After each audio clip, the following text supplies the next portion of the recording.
Magandang gabi, pambungad sa ating newscast. Iginigiit ng bagong hepe ng pambansang pulisya na si General Jose Melencio Nartates na mataas ang moral ng buong kapulisan at walang sumasalungat sa loob ng organisasyon.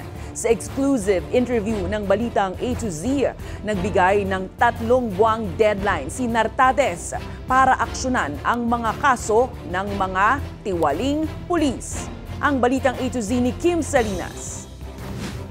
I don't see any crisis and I don't see disobedience and disalignment. Naniniwala si Philippine National Police Acting Chief Police Lieutenant General Jose Melencio Nartates Jr. na walang sumasalungat sa pagpapalit sa liderato ng organisasyon. Ito'y matapos ang biglaang pagkakatanggal sa pwesto kay General Nicolas Torre III noong Martes.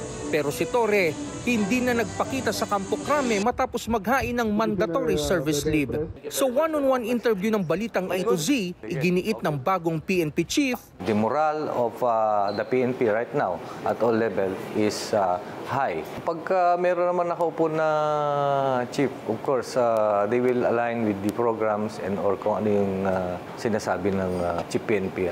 And this is a sign of discipline. Nagbigay rin ng deadline si Nartates para desisyonan ang mga kaso ng mga tiwaling pulis. Gagawin natin to ensure that there is accountability and to ensure that those who are doing shenanigans will be punished. Within 3 months, kailangan ma-resolve ang kaso and we have to look yung andar ng kaso and we'll ensure na yung proseso na yon ay masunod.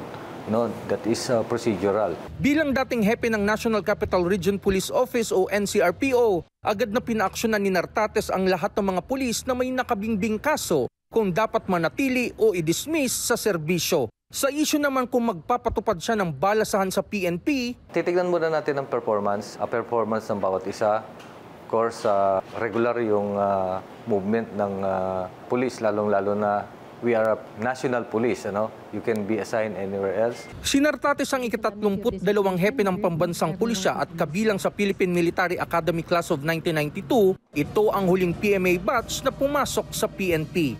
Samantala, nagpahayag naman ng suporta ang PNP Ilacan Retirees Association Incorporated sa bagong pamunuan. Giit nila, ipagtatanggol nila ang profesionalismo at integridad at tiniyak na hindi madidiskaril ang organisasyon sa mga interes sa politika. Para sa Balitang A to Z, Kim Salinas.